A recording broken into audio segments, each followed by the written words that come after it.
Auxiliar de instalaciones deportivas y mantenimiento de bicicletas. Cada vez son más las personas que hacen deporte dirigido en centros deportivos, y tanto la Diputación de Vizcaya como el Ayuntamiento de Bilbao han hecho una apuesta por la bicicleta.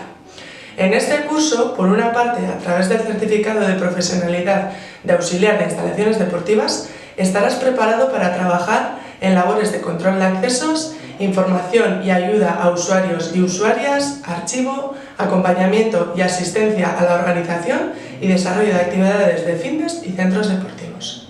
Por otra parte, y trabajando en el módulo de mantenimiento de bicicletas, estarás preparado para realizar el mantenimiento de bicicletas tanto de paseo como de montaña, como las diferentes máquinas de trabajo cardiovascular de los gimnasios y centros deportivos. Como añadido al curso se realizará el curso de primeros auxilios. Apúntate, arrobia, equiña y seguiña.